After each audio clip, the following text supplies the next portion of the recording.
నమస్తే, welcome to yes news. ముందుగా headlines. రాజధాని విషయంలో రాష్ట్ర ప్రభుత్వ ఆలోచనలను 16వ ఆర్థిక సంఘానికి వివరించిన సీఎం చంద్రబాబు 2047 నాటికి స్వర్ణ ఆంధ్రప్రదేశ్గా మారేలా చంద్రబాబు ప్రణాళికలు రచించారన్న అరవింద్ పనగరియా.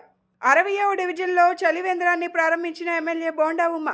నియోజకవర్గంలోని 21 డివిజన్లలోనూ ప్రభుత్వ పరంగా వీఎంసీ ఆధ్వర్యంలో చలివేంద్రాలను ఏర్పాటు చేశామని వ్యాఖ్య. కోట్ల రూపాయల నిధులతో తూర్పు నియోజకవర్గాన్ని అభివృద్ధి చేస్తున్నామన్న తూర్పు ఎమ్మెల్యే గద్దె రామ్మోహన్. విజయవాడ నగర మౌలిక వసతులపై సీఎం ప్రత్యేక దృష్టి పెట్టారని వెల్లడి. రాజధాని అమరావతికి ఇంకా 47,000 కోట్లు అవసరమవుతాయని 16వ ఆర్థిక సంఘానికి సీఎం చంద్రబాబు వెల్లడించారు. రాజధానిలో మౌలిక సదుపాయాలు, అభివృద్ధి కార్యక్రమాలు చేపట్టేందుకు 77,249 కోట్లు అవసరం కాగా వరల్డ్ బ్యాంక్, హట్కో, KFW డెవలప్మెంట్ బ్యాంక్ ద్వారా ఫండింగ్ 31,000 కోట్లు సమకూరాయని తెలిపారు. ఇంకా కావాల్సిన నిధులు 47,000 కోట్లు అని వివరించారు. Honourable member finance commission Shrimati Annie Mathews, honourable finance member commission Shri Manoj Pandeji, secretary finance commission Ritwik Pandeji, respected my dear friend and committed for the cause, Honorable Deputy Chief Minister Sri Pawan Kalyan Garu, and ministers, honorable ministers and officers from Government of Andhra Pradesh, from Finance Commission and friends. In Niti Aayog, first chairman Pangaria Garu, I am very happy. We had a very good interaction. We worked 2 committees under Honorable Prime Minister. One is Swachh Bharat, another is digital currency. I have seen him always, so much of commitment and also so much of energy. From Niti Aayog, we are very happy. I can thank him, put on record with gratitude. It was his decision to hand over Polavaram project to state government for execution. He made it at that time only one thing. All national projects I studied, abnormal delay. Even it is a national project, it will be delayed further. It is in the interest of the state. State Chief Minister will do better work. I am having confidence that is how he referred. Then it went to cabinet. They handed over to me. But unfortunately, we had a setback. I will explain in course of time. But we are confident now by 2027, before Godavari Pushkarams, we are going to complete and dedicate to the nation. At that time, I am going to wherever he is. We have to request him to come and witness that success story. I am thankful to you, sir, all of you. There we are doing total computerization, sir. Data lake we are creating. All central government schemes, state government schemes, families, population, houses, everything. So that I can optimize everything through Aadhaar. So that I can review all departments, how they are doing. And also I can use AI in a big way. Tomorrow solution will be given for a particular land. There is a pest. You will send a photo, real time, or drone picture. Real time it will calculate what to do. That type of precision we want to go. So very interesting, sir, but very difficult. I hope, sir, you have shown this to the Prime Minister. I think this should be the national. WhatsApp government I didn't do. Next month anyway we are having a Niti Aayog meeting. Yes. We will show there. Yeah. By that time we will have more and more 500 services nearly. We will show him what we are doing. In data lake also, it is coming reasonable shape now. Every house, sir, we have every individual identification through Aadhaar, every house geotagging, family members we are bringing together. What are all the benefits they are getting, either state or center? What are the assets they are having? How to empower them? Now, by using all this data, we selected 20 lakh families before eligibility. We are bringing all industrialists and also high net worth individuals to adopt it. I can monitor, plan, macro level, execute micro level, monitor both levels through WhatsApp. Again, communication. Everything is possible, sir, today. That is where we want to demonstrate.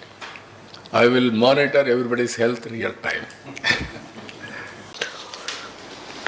It's my privilege to present the visions and needs of Andhra Pradesh's rural economy, the backbone of our state's development. Andhra Pradesh seeks a shared responsibility model, aligning rural development with national inclusive and sustainable growth while ensuring the well-being of its people. And we aim to digitally empower every Gram Panchayat with high-speed internet, develop farm-to-market roads, establish rural logistic hubs, and ensure pothole-free roads. We have initiated restructuring of Panchayat Raj Department for unified service delivery, scientific classification of Gram Panchayats for adequate staffing and capacity building for grassroots leaders. A landmark initiative saw a special Gram Sabhas held in all 13,326 Gram Panchayats on a single day to approve the Mahatma Gandhi National Rural Employment Guarantee Scheme Action Plan, promoting participatory planning and transparency. And instilling national spirit in panchayats, we have enhanced grants for national celebrations in villages, but on Independence Day from 100 to 10,000 rupees, and for Republic Day, rupees 250 to 25,000 to foster national consciousness. The one broad agenda we kept is, one commitment is to make panchayats as income generating. We are promoting timber plantations, ecotourism, and skill building in film and media, and branding panchayat identities like Lepakshi, Kondapalli for market linkage. Circular economy models are being adopted to turn local challenges into opportunities. One area we have really identified is India imports, our country imports nearly 35 million cubic meters quantity of timber worth around 22,000 crores per annum, primarily from China, Malaysia, and Indonesia, Germany, and some other East European nations. But Bharat imports timber to cater to the rising domestic demand, increasing because of increase in population, urbanization, construction activities, and furnitures for paper. The demand for timber in India will continue to rise with a projected demand of 98 million cubic meters by 2030, which would be worth nearly 62,000 crores. Andhra Pradesh రాష్ట్ర అభివృద్ధికి తోడ్పాటు అందించేలా ఆర్థిక సంఘం recommendations ఇవ్వాలని పలు రాజకీయ పార్టీలు డిమాండ్ చేశాయి. రాష్ట్ర విభజన చట్టంలో పొందుపరిచిన అంశాలను అమలు పరిచేలా సూచనలు చేయాలని డిమాండ్ చేశారు. రాష్ట్ర పర్యటనకు వచ్చిన 16వ ఆర్థిక సంఘం రాజకీయ పార్టీలతో సమావేశం నిర్వహించింది. ఈ సందర్భంగా రాజకీయ పార్టీల ప్రతినిధులు వినతి పత్రాలను అందజేశారు. So that rate is recommended to be reduced to 30%. Tax and fiscal effort, that is, for each rupee worth of GSDP, how much revenue do you raise, right? If you raise more, then that should be incentivized. That's the idea, or that should be rewarded. So the 15th had given a weight of 2.5% to that. Andhra Pradesh, instead of that, has recommended that contribution of agriculture and allied sectors to the gross state value added in the total gross value added. So it's Andhra Pradesh's view is that that is also a measure. So it's really in the spirit perhaps of the income distance also to some degree, that this is indicative of a little bit of disability, because agriculture, industry and services drive the GDP growth faster. But this also requires attention, that what is your share in agriculture? What is the share of agriculture in the gross state value added? So 20% weight for that. So if you see that, that 45% plus 2.5% by the 15th Commission, income distance plus tax and fiscal effort, was total 50. So 30 and 20 here, income distance and contribution of agriculture become 50. So this is how the replacement works out. Demographic performance, there the 15th Finance Commission had used the total fertility rate, that the lower the total fertility rate, the larger the share of the state. That was to reward the states which had done better in terms of slowing down the population growth. So that was 12.5% weight given by the 15th Finance Commission. Andhra Pradesh has given 20% weight, but Andhra Pradesh's recommendation is slightly different. What Andhra Pradesh has recommended is that the Finance Commission, 16th Finance Commission, should consider not just the fact that the total fertility rate is brought down to the replacement level. తెలుగువారి ప్రాచీన నృత్యం కూచిపూడి శివతాండవంగా యోధుల నృత్యంగా అనాదిగా అందరినీ మెప్పించిన ఈ నాట్యం అనంతర కాలంలో ఆదరణ కోల్పోయింది. కాకతీయ కాలంలో విరాజిల్లిన ఈ నృత్యంపై మళ్లీ నేటి తరం ఆసక్తి పెంచుకుంటున్నారు. ప్రత్యేక శ్రద్ధతో నేర్చుకొని ప్రదర్శనలు ఇవ్వడమే కాకుండా గిన్నీస్ రికార్డ్ సాధించారు. విజయవాడ నగరానికి నాట్య తరంగిణి ఇన్స్టిట్యూట్కి ప్రముఖ నాట్య గురువు మల్లిశెట్టి అనుషా నాయుడు తన శిష్య బృందంతో ఇటీవల హైదరాబాద్లో కళా వైభవంతో పేరిట అద్భుతమైన ప్రదర్శన చేసి గిన్నీస్ వరల్డ్ రికార్డ్ నమోదు సాధించి ఔరా అనిపించారు. ఒక మాట పలకకుండా అనేక భావాలు వ్యక్తపరిచే గొప్ప సాధనం నృత్యం. జానపదం, శాస్త్రీయత, ఇలా నృత్య రీతులు ఏవైనా అంతిమంగా వాటి లక్ష్యం మనస్సును రంజింపచేయడమే. సమాజాన్ని చైతన్యం పరిచే నృత్య కళల్లో ఎన్నో అద్భుత ప్రతిభ కనబరించి అందరినీ ఆకట్టుకుంది విజయవాడ నగరానికి చెందిన నాట్య గురువు మలిశెట్టి అనుషా నాయుడు. పాశ్చాత్య సంస్కృతి మోజులో పడి కూచిపూడి, భరతనాట్యం, కథాకళి లాంటి పలు మన భారతీయ సాంప్రదాయ నృత్యాలు మర్చిపోతున్న తరుణంలో వాటి విలువలు తెలియజేయాలనే ఉద్దేశంతో తను నేర్చుకున్న కూచిపూడి నృత్య కళను 10 మందికి నేర్పుతోంది. తన శిష్య బృందంలో ఇటీవల హైదరాబాద్ గచ్చిబౌలి స్టేడియంలో కళా వైభవం పేరిట 4300 మంది చిన్నారులు కలిసి అద్భుతమైన ప్రదర్శన చేసి గిన్నీస్ వరల్డ్ రికార్డ్ నమోదు చేసి ఔరా అనిపించారు.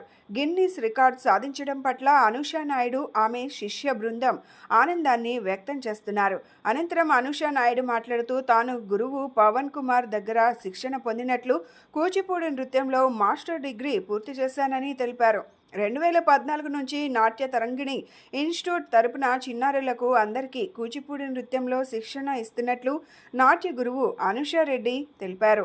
నేటి తరం పిల్లలకు వారి తల్లిదండ్రులు కూచిపూడి నృత్యానికి ప్రాధాన్యతను ఇచ్చి నేర్పించాలని కోరారు. ఎంతో ఆసక్తిగా కూచిపూడి నృత్యంపై శిక్షణ పొందుతున్నామని, తాము ఈ గిన్నీస్ రికార్డ్ సాధించడం పట్ల పిల్లలు సంతోషాన్ని వ్యక్తం చేశారు. ముందుగా ఈ కార్యక్రమాల పరంపర కొనసాగించడానికి ప్రోత్సాహం అందిస్తున్నటువంటి ఆంధ్రప్రదేశ్ రాష్ట్ర ముఖ్యమంత్రి వర్యులు శ్రీ నారా చంద్రబాబు నాయుడు గారికి, స్వయానా కళాకారుడైనటువంటి శ్రీ కొణిదెల పవన్ కళ్యాణ్ గారికి ప్రత్యేకమైనటువంటి ధన్యవాదాలు తెలియజేస్తూ, బూసుపట్టిన పాత భావాల్ని రూపుమాపి ప్రజా జీవితాన్ని చైతన్యవంతం చేసినటువంటి సంఘ సంస్కర్త, యుగ పురుషుడు, నవయుగ వైతాళికుడు శ్రీ కందుకూరి వీరేశలింగం పంతులు గారి పేరుతోటి ఈ నాటకరంగ దినోత్సవాన్ని మనం సగర్వంగా ఏర్పాటు చేసుకున్న తర్వాత, ఆ మహానుభావుడు తన సంస్కరణోద్యమానికి మాధ్యమంగా ఉపయోగించుకున్నటువంటి నాటకం, మాధ్యమంగా ఉపయోగించుకున్నటువంటి నవల, మాధ్యమంగా ఉపయోగించుకున్నటువంటి ఇతరత్ర రచన వ్యాసంగాలు, ఇవన్నీ కూడా ఇవాళకి కూడా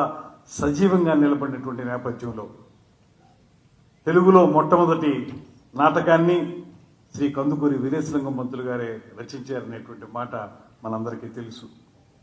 వ్యవహార బోధిని, వ్యవహార ధర్మ బోధిని అనేటువంటి నాటకంతో ప్రారంభించి సత్యహరిచంద్ర లాంటి నాటకాలు ఆ రోజుల్లో ఆయన రాశారు.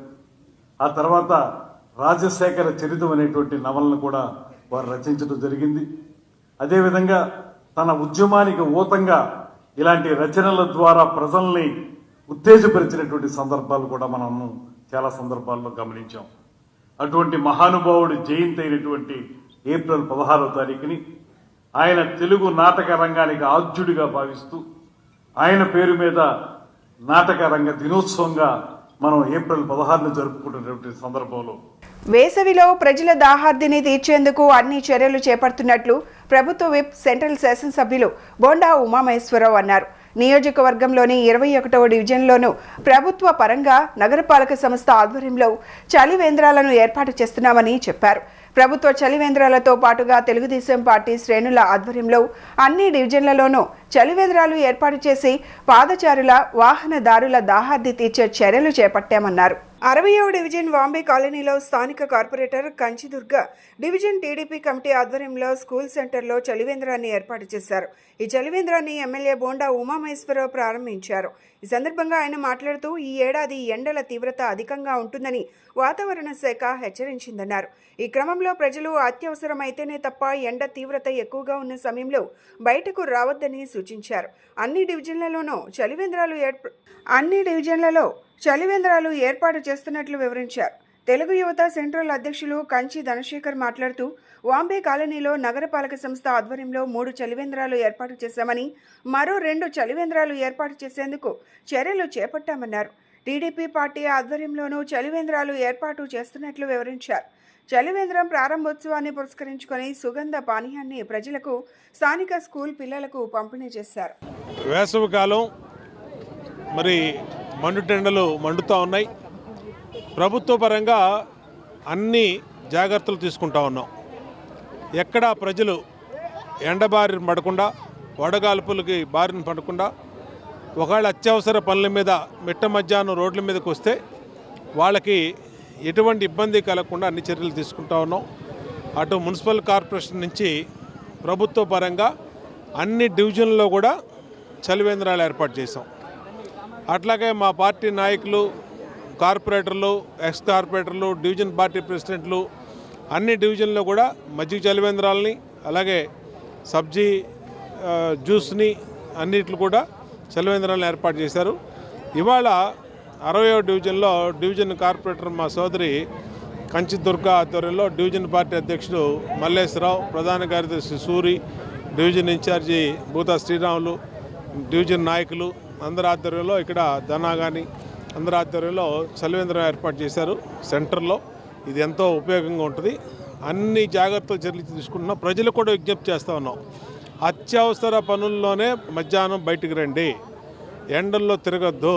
ఎందుకంటే ఈ విపరీతమైనటువంటి వాతావరణ శాఖ హెచ్చరికలు చాలా తీవ్రత ఉన్నాయి. ఎండలు తీవ్రంగా ఉన్నాయి, వడగాల్పులు తీవ్రంగా ఉన్నాయి. కాబట్టి ప్రజలకు కూడా విజ్ఞప్తి చేస్తూ ఉన్నాం, ప్రభుత్వ పరంగా అన్ని జాగ్రత్తలు తీసుకుంటున్నాం, మీరు కూడా జాగ్రత్తగా ఉండాలి. ప్రభుత్వ పరంగా అన్ని డివిజన్లో మరిన్ని చలివేంద్రాలు అవసరమైతే మరిన్ని పెట్టినా సరే ప్రజలకు అండగా ఉంటామని తెలియజేస్తాం.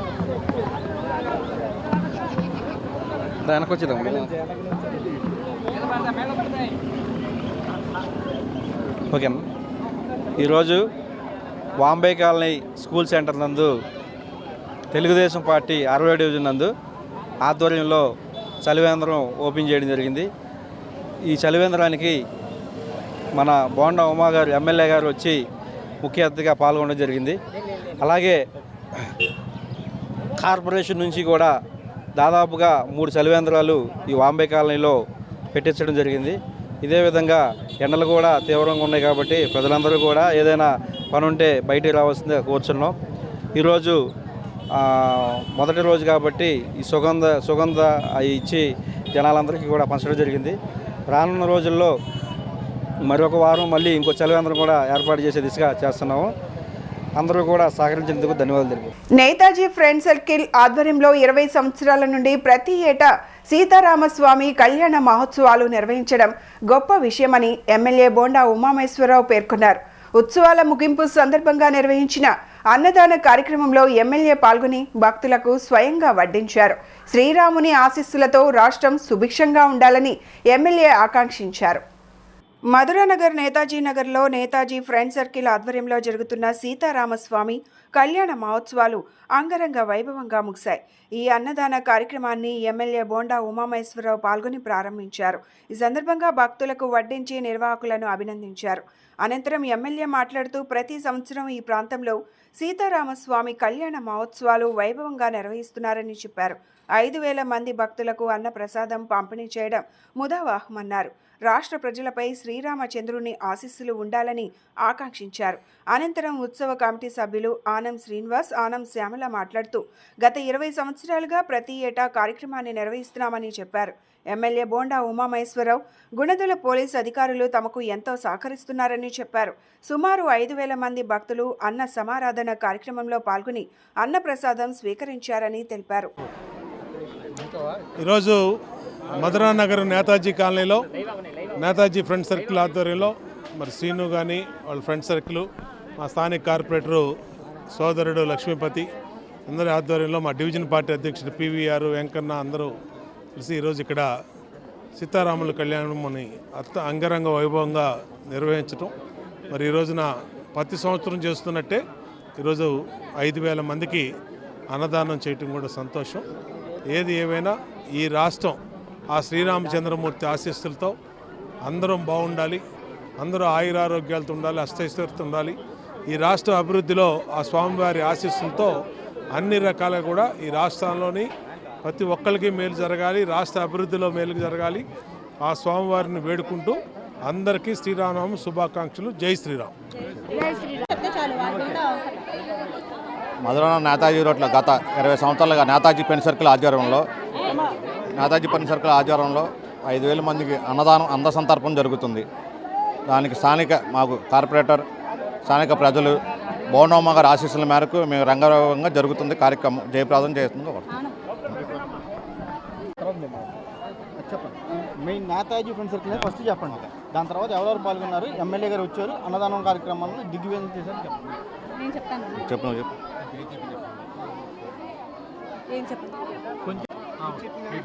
నా పేరు ఆనం శ్యామల. నేను నేతాజీ రోడ్డు సెంటర్లోని ఆనం శ్రీనివాస్ గారు వాళ్ళ వైఫ్ని. గత 20 సంవత్సరాలుగా మా నేతాజీ రోడ్డు కాలనీలో అందరి సహకారంతో నేతాజీ ఫ్రెండ్ సర్కిల్ ఆధ్వర్యంలో ఈ మహోత్సవం, రాములవారి కళ్యాణ మహోత్సవం గత 20 సంవత్సరాలుగా జరుపుతున్నాము. అదేవిధంగా ఈ సంవత్సరం కూడా అంగరంగ వైభవంగా జరిపించడం జరిగింది. ఈ కార్యక్రమంలో స్థానిక కార్పొరేటర్ గారు కొంగితల లక్ష్మీపతి గారు ముఖ్య అతిథిగా, ఎమ్మెల్యే గారు బోండా ఉమామహేశ్వరరావు గారు ముఖ్య అతిథిగా పాల్గొనడం జరిగింది. ఈ కార్యక్రమాన్ని విజయవంతం చేయడం జరిగింది. గత 20 సంవత్సరాలుగా ఈ స్థానికుల సహకారంతో, నేతాజీ ఫ్రెండ్ సర్కిల్ సహకారంతో మా వారు ఫ్రెండ్ సర్కిల్, మా ఏరియాలో ఉన్న అందరూ చిన్నపిల్లల దగ్గర నుంచి పెద్ద చిన్న ముసలి వాళ్ళు అందరి సహకారంతో ఈ కార్యక్రమం విజయవంతంగా జరిపించడం జరుగుతుంది. ఇక్కడ విచ్చేసినటువంటి భక్తులకి ముందుగా ధన్యవాదాలు. నేతాజీ ఫ్రెండ్ సర్కిల్ వారు, అలాగే ఆనం శ్రీనివాసరావు తమ్ముడు వారి ఆధ్వర్యంలో ఎమ్మెల్యే బోండమ్మ గారి ఆశీస్సులతో ఇక్కడ సీతారామ కళ్యాణ మహోత్సవం రంగరంగ వైభవంగా గత 15 సంవత్సరాల నుంచి కూడా ఎంతో వైభవంగా జరుగుతుంది. అట్లాగే మరి ఈరోజు ముఖ్య అతిథిగా ఎమ్మెల్యే బోండమ్మ గారు ఇచ్చేసి 5,000 మందికి అన్నదాన కార్యక్రమం చేయటం జరిగింది. ప్రతి సంవత్సరం కూడా ఇలాగే దిగ్విజయం చేయాలని చెప్పేసి 50 మంది భక్తులకి కూడా తెలియజేయడం జరుగుతుంది. జై శ్రీరామ్. కూటమి ప్రభుత్వం వచ్చాక గత 10 నెలల్లో విజయవాడ తూర్పు నియోజకవర్గంలో అభివృద్ధి పనులు వేగంగా జరుగుతున్నాయని ఎమ్మెల్యే గద్దె రామ్మోహన్ తెలిపారు. కోట్ల రూపాయల వ్యయంతో అనేక అభివృద్ధి పనులకు శంకుస్థాపనలు జరగగా మరికొన్ని పనులు పూర్తయి ప్రారంభోత్సవాలు చేసుకోవడం జరిగిందన్నారు. విజయవాడ నగరానికి కావాల్సిన రహదారులు, డ్రైన్లు, ఇలా మౌలిక సదుపాయాలకు సంబంధించిన మాస్టర్ ప్లాన్ ఇవ్వాలని సీఎంని కోరానని, ఎన్ని వేల కోట్ల రూపాయలైనా మంజూరు చేస్తానని చంద్రబాబు చెప్పారన్నారు. విజయవాడ తూర్పు నియోజకవర్గం 5వ డివిజన్ ఎల్ఐసి కాలనీలో ఎమ్మెల్యే గద్దె రామ్మోహన్ పర్యటించారు. అనంతరం డివిజన్ పార్టీ అధ్యక్షులు నందిపాటి దేవానంద్ మరియు కాలనీ వాసులు, కూటమి పార్టీ నాయకులు, కార్యకర్తలతో కలిసి రోడ్డు నిర్మాణ పనులకు ఎమ్మెల్యే శంకుస్థాపన చేశారు. టీడీపీ ఎంపీ నిధులు ఇచ్చారని, ఈ రోడ్డు తెలుగుదేశం వారిదని రోడ్లు ఆపిన పరిస్థితి ఉందన్నారు. రహదారులు ప్రజల కోసమని, రేపు ఓట్లు అడగాల్సింది ప్రజలేనని, కేవలం ఇక్కడ టీడీపీ పార్టీ అభిమానులు ఉన్నారన్నారు. ఇంకో పార్టీ వాళ్ళు ఉన్నారని, ఎంపీ నిధులు సైతం అడ్డుకున్న రాక్షస ఆనందం పొందిన మనస్తత్వాలను గత ప్రభుత్వంలో చూశామన్నారు. తెలుగుదేశం పార్టీ ఎప్పుడూ ప్రజలకు మేలు చేసి ప్రజల అవసరాలు తీర్చి తద్వారా వారి అభిమానం పొందాలనేది టీడీపీ తత్వమని అన్నారు. పార్టీలకు అతీతంగా అందరికీ ముఖ్యమంత్రి సహాయ నిధి అందజేస్తున్నట్లు చెప్పారు. నందిపాటి దేవానంద్ మాట్లాడుతూ నిరంతరం ప్రజల్లో ఉంటూ ప్రజల అవసరాలు తెలుసుకుని ప్రజలకు కావాల్సిన మౌలిక సదుపాయాలు కల్పిస్తూ ఆయనకు ఆయనే సాటి అని ఎమ్మెల్యే గద్దె రామ్మోహన్ నిరూపిస్తున్నారని చెప్పారు. డివిజన్లలోని అన్ని ప్రాంతాలలో మౌలిక సదుపాయాలు కల్పిస్తున్నారని అన్నారు. ఈ 10 నెలల కాలంలో అనేకమైన రోడ్లకి విజయవాడ నగరంలో, మన విజయవాడ తూర్పు నియోజకవర్గంలో ప్రత్యేకంగా శంకుస్థాపనలు, చాలా రోడ్లు పూర్తి చేసుకోవడం కూడా జరిగింది. ఇవాళ ఎల్ఐసి కాలనీ 5వ డివిజన్ ఎల్ఐసి కాలనీలో ప్రత్యేకంగా ఈ రోడ్డుకు ఒక ప్రత్యేకత ఉంది. గతంలో కనకమేళ్ల రవీంద్ర గారు రాజ్యసభ సభ్యుడిగా ఆయనకున్న అవకాశాలని ఇక్కడ 2 రోడ్లకు డబ్బులు ఇవ్వడం జరిగింది. ఎంపీ గారి నిధులు అంటే అవి జస్ట్ కలెక్ట్గా చెక్కు రాసి ఇచ్చేయటం. మన స్టేట్ గవర్నమెంట్ లాగా లేకపోతే మిగతా చోట్లలాగా పనులు చేసి ఎప్పుడో డబ్బులు రావటం కాదు. వర్క్ పూర్తయిన వెంటనే డబ్బులు వస్తాయి, కాంట్రాక్టులు కూడా ఉత్సాహం ముందుకు వస్తారు. అలాంటి రోడ్లని ఆయన ఇచ్చిన నిధుల్ని దుర్వినియోగపరిచారు తప్ప గత ప్రభుత్వం అది తెలుగుదేశం పార్టీ ఎంపీ గారు ఇచ్చారని చెప్పి ఈ రోడ్డు తెలుగుదేశం వాళ్ళదని చెప్పి రోడ్లు ఆపిన పరిస్థితి ఎంత దురదృష్టకరమైన మనస్తత్వాలు ఆ రోజునున్న నాయకులది, వైఎస్ఆర్సీపీ పార్టీ నాయకులు మన అర్థం. ఇవాళ రోడ్డు పబ్లిక్ కోసం, మన రేపు ఓటు కావాలన్నా పబ్లిక్ని అడగాల. ఇవాళ కేవలం ఇక్కడ తెలుగుదేశం పార్టీ ఉండారు లేదా ఇంకో పార్టీ ఉండారని చెప్పి ఎంపీ గారి నిధులను సైతం అడ్డుకున్న అది రాక్షస మనస్తత్వం. ఇక్కడే కాదు రాష్ట్రం అంతా కూడా అలాంటి మనస్తత్వాలు, ఒక రాక్షస ఆనందం పొందిన మనస్తత్వాలు చూసాం. అందుకే కనీ విని ఎరగని రీతిలో కనీసం ప్రతిపక్ష హోదా కూడా పొందలేని విధంగా పరాజయం పాలవటం జరిగింది. ఇవాళ ప్రతిపక్షం అది ప్రజలిచ్చే ప్రతిపక్షం, అంతేగాని ప్రతిపక్ష నాయకుడు ప్రతివాడు ప్రతిపక్ష నాయకుడు అయిపోడు. ఆయన ఈ రోజు కూడా అది అంటే ప్రొఫెషనల్ వ్యక్తులు ఏ విధంగా మాట్లాడతారు ఆ విధంగా నేనే ప్రతిపక్షం నాకు ఎందుకు ఎవరు అని అడుగుతారు. కానీ చట్టంలో ఉన్న తెలిసి కూడా తెలియనట్టు, లేకపోతే నేను అనుకున్నదే చట్టం అనే విధంగా పరిపాలన ఆ రోజున అటాక్ చేశాడు జగన్మోహన్ రెడ్డి గారు. ఇప్పుడు కూడా అదే మాటలు మాట్లాడుతూ ఉన్నారు. ఏదేమైనా కూడా తెలుగుదేశం పార్టీ ఎప్పుడు కూడా ప్రజలకి మేలు చేసి పబ్లిక్ అవసరాలను వీలైనంత వరకు తీర్చి తద్వారా వాళ్ళ అభిమానం పొందాలనే తత్వంతో తెలుగుదేశం పార్టీ నాయకులు ఈరోజు 5వ డివిజన్ ఎల్ఐసి కాలనీ 3, 4 రోడ్ల శంకుస్థాపన కార్యక్రమానికి ఇచ్చేసినటువంటి తూర్పు నియోజకవర్గ శాసనసభ్యులు శ్రీ గద్దె రామ్మోహన్ రావు గారికి 5వ డివిజన్ తెలుగుదేశం పార్టీ తరఫున ప్రత్యేక కృతజ్ఞతలు తెలియజేస్తున్నాం. ఎందుకంటే నిరంతరం ప్రజల్లో ఉంటూ ప్రజలకు ఏది అవసరమో దానికోసం ప్రజల అవసరాలను తీర్చడమే మాత్రమే కాదు, మౌలిక వసతులు సౌకర్యాలు కల్పించడంలో ఆయనే సాటని నిరూపిస్తున్నారు. ప్రతినిత్యం కొండ ప్రాంతం అనక, కాలనీలు అనక, ఎక్కడ రోడ్లు అవసరమైనా, నీరు అవసరమైనా, విద్యుత్ దీపాలు అవసరమైనా కూడా వాటి కోసం నిరంతరం కృషి చేస్తున్నారు. అదేవిధంగా మా పార్టీ తరఫున కూడా మమ్మల్ని అందరినీ కూడా అన్నిత్యం ప్రజల్లో ఉంటూ ప్రజా సమస్యల మీద అన్నిత్యం పనిచేయాలని మాకు దిశానిర్దేశం చేస్తున్న నాయకులు గౌరవ శాసనసభ్యులు శ్రీ గద్దె రామ్మోహన్ రావు గారు.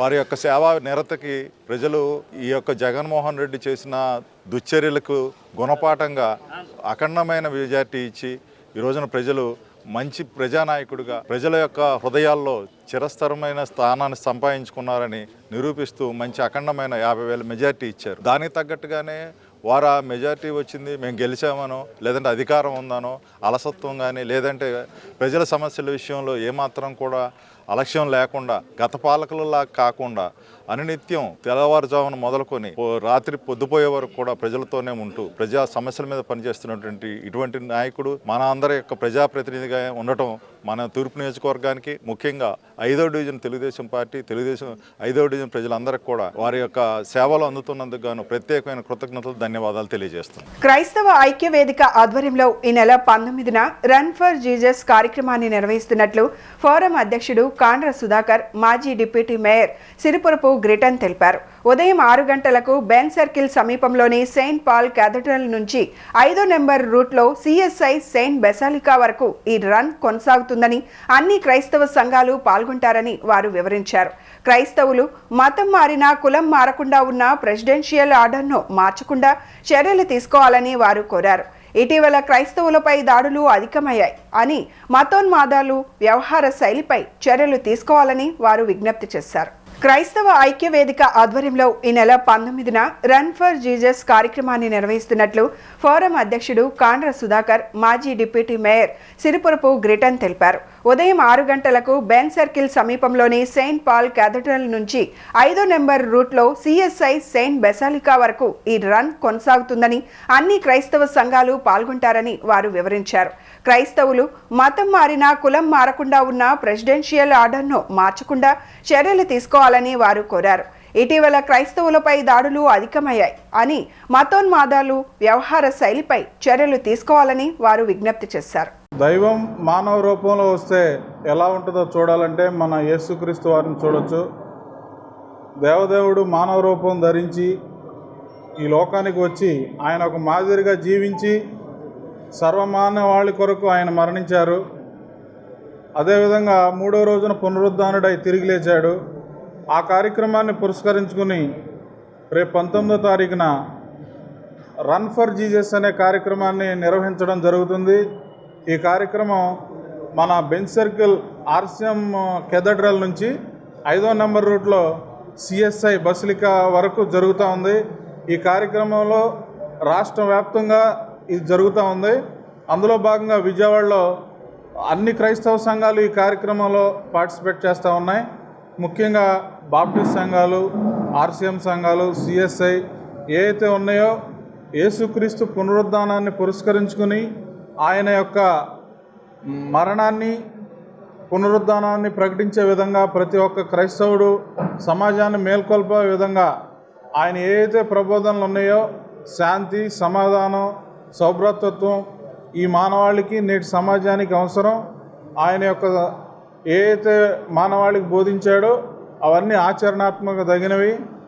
అవి అమల్లోకి తీసుకొచ్చే విధంగా ప్రతి ఒక్కరూ పాటించేలాగన, సమాజాన్ని స్థాపించేలాగన ప్రతి ఒక్కరూ ఈ ర్యాలీలో పాల్గొనాలని కోరడం జరుగుతూ ఉంది. ఈ కార్యక్రమంలో ఆర్సిఎం బిషప్లు, అదేవిధంగా సిఎస్ఐ బిషప్లు, మన బాప్టిస్ట్ సంఘాల పాస్టర్ గారులు, అలాగే రాజకీయ మన క్రైస్తవ లీడర్స్, మన డిప్యూటీ మేయర్ గారు గ్రిటన్ గారు, అదేవిధంగా సంఘ పెద్దలు ఏదైతే ఉన్నారో ప్రతి ఒక్కరు పాల్గొంటారు. ఈ కార్యక్రమాన్ని అందరూ పాల్గొని యేసుక్రీస్తు యొక్క సువార్త ఏదైతే ప్రకటించాలనుకున్నారో అదంతా సర్వ సమాజానికి తెలిసే విధంగా ప్రకటించాలని కోరుతా ఉన్నాం. ఈ కార్యక్రమాన్ని మీడియా వారందరూ కూడా వచ్చి కవర్ చేయవలసిందిగా కోరుతా ఉన్నాం. మరి ప్రతి సంవత్సరం విజయవాడలో మరి బ్యాప్టిస్ట్ సంఘాల తరఫున, అలాగే మరి లూథరన్స్, సిఎస్ఐ, రక్షణ సైన్యం, మరి ఈ ఆర్సిఎం ఫాదర్స్ అందరూ కూడా కలిసి ప్రతి సంవత్సరం కూడా మరి శుక్రవారము గుడ్ ఫ్రైడే తరువాత శనివారం రోజున ఉదయకాలము విజయవాడ పట్టణంలో ఆయన పునరుద్ధానాన్ని ప్రకటిస్తూ మరి రన్ ఫర్ జీసస్ కార్యక్రమం నడిపిస్తున్నాం. దానిలో విజయవాడలో ఉన్నటువంటి బ్యాప్టిస్ట్ సంఘాలన్నీ కూడా మరి పాస్టర్లు, నాయకులు అందరూ కూడా మేము పాల్గొంటున్నాం. అలాగే విజయవాడలో ఉన్నటువంటి అన్ని క్రైస్తవ సంఘాలు, సంఘ నాయకులు, అలాగే మమ్మల్ని ప్రేమిస్తున్నటువంటి సమాజంలో ఉన్న పెద్దలు కూడా సహకరిస్తూ ఈ కార్యక్రమం జయప్రదం చేస్తారు. మరి మీరు కూడా సహకరించాలని ప్రత్యేకంగా పాత్రికేయ మిత్రులకి కోరుకుంటూ చేరిన పెద్దలందరికీ, సేవకులకి అందరికీ మా బ్యాప్టిస్ట్ సంఘాల తరఫున వందనాలు తెలియపరుస్తూ ఉన్నారు. సెంట్రల్ నియోజకవర్గంలోని తెలుగుదేశం పార్టీ కార్యాలయంలో జరిగిన కార్యక్రమంలో 61వ డివిజన్కు చెందిన 4 కుటుంబాలకు ఏపీ ప్రభుత్వ whip, central MLA bonda Uma ఇళ్ల పట్టాలు పంపిణీ చేశారు. పట్టాల కోసం దరఖాస్తు చేసిన వారిని శాలువాతో సత్కరించి మహిళలకు పట్టాలు అందించారు. అలాగే వైద్య ఖర్చుల నిమిత్తం సీఎం రిలీఫ్ ఫండ్ నుంచి మంజూరైన చెక్కులు అందజేశారు. 61వ డివిజన్లో శాంతినగర్కు చెందిన కామిరెడ్డి కళ్యాణి కుమారికి 43,885, 33వ డివిజన్ సత్యనారాయణపురానికి చెందిన పెరవల్లి కార్తీక్ విష్ణుకు 82,184 రూపాయల చెక్లు అందించారు. సెంట్రల్ నియోజకవర్గంలోని తెలుగుదేశం పార్టీ కార్యాలయంలో జరిగిన కార్యక్రమంలో 61వ డివిజన్కు చెందిన 4 కుటుంబాలకు ఏపీ ప్రభుత్వ whip central MLA bonda Uma ఇళ్ల పట్టాలు పంపిణీ చేశారు. పట్టాల కోసం దరఖాస్తు చేసిన వారిని శాలువాతో సత్కరించి మహిళలకు పట్టాలు అందించారు. అలాగే వైద్య ఖర్చుల నిమిత్తం సీఎం రిలీఫ్ ఫండ్ నుంచి మంజూరైన చెక్కులు అందజేశారు. 61వ డివిజన్లో శాంతినగర్కు చెందిన కామిరెడ్డి కళ్యాణి కుమారికి 43,885, 33వ డివిజన్ సత్యనారాయణపురానికి చెందిన పెరవల్లి కార్తీక్ విష్ణుకు 82,184 రూపాయల చెక్లు అందించారు. ఈరోజు 61వ డివిజన్లో గత ఎన్నికల ప్రచారంలో మీ అందరికి కూడా చెప్పాం, పెండింగ్ రిజిస్ట్రేషన్లు ఏవైతే ఉన్నాయో అన్నింటిని కూడా చేపిస్తామని మాటిచ్చాం. విజయం సాధించినాక అనంతరం నేను ఎమ్మెల్యేగా రాష్ట్రంలో ప్రభుత్వం వచ్చినాక మరి అన్ని చోట్ల కూడా పెండింగ్ రిజిస్ట్రేషన్లు ఏవే ఉన్నాయో అట్లన్నింటిని కూడా రిజిస్ట్రేషన్ చేపించాం. దాంట్లో భాగంగా ఈరోజు 61వ డివిజన్లో డివిజన్ పార్టీ అధ్యక్షుడు మరి ఆకుల సూరిబాబు, అలాగే సూర్యప్రకాష్, అలాగే ప్రధాన కార్యదర్శి అమ్మారావు, మన డివిజను ఇన్ఛార్జిగా ఉన్నటువంటి దాసర్ పెప్సీ, అలాగే మా నియోజకవర్గ మహిళా అధ్యక్షురాలు మా ఉదయశ్రీ, అలాగే క్లస్టర్ ఇన్ఛార్జి కనకారావు వీళ్ళందరి ఆధ్వర్యంలో ఇవాళ అందరినీ కూడా పట్టాలు పొందిన వాళ్ళందరినీ రిజిస్ట్రేషన్ను వాళ్ళ డాక్యుమెంట్లు వాళ్ళకి సత్కరించి వాళ్ళకి ఇవ్వటం జరిగింది. ప్రతి డివిజన్లో సమస్య మీద ఒక అవగాహన ఉంది. ఖచ్చితంగా ఆ సమస్యల్ని పరిష్కారం తీసుకొని ముందుకెళ్తాం. ఒకవైపు అభివృద్ధి, ఒకవైపు సంక్షేమం, ఒకవైపు ఇలాంటి పెండింగ్ ఇష్యూస్ అన్నిటిని కూడా క్లియర్ చేయబోతున్నాం అని కూడా తెలియజేసుకుంటూ చాలా సంతోషంగా ఉంది. ఆ పట్టాలు ఇచ్చినందుకు వాళ్ళకి ఇంకా జీవితకాలం సమస్య తీరినట్టే. ఇంకా వాళ్ళు ఏ ప్రభుత్వ ఆఫీస్ చుట్టూ తిరగాల్సిన అవసరంలా. భవిష్యత్తులో వాళ్ళందరూ కూడా వాళ్ళు డైరెక్ట్గా నేరుగా వెళ్ళి ఆ రిజిస్ట్రేషన్ని ఇతర కారణాలతో ఎవరితో పేరు మార్చుకోవాలంటే మార్చుకునే సౌకర్యాన్ని, అంటే శాశ్వత పరిష్కారాన్ని ఈ రిజిస్ట్రేషన్ ద్వారా చూపించాం. చాలా సంతోషంగా. ఇవి ఈనాటి bulletin updates. Keep watching yes news.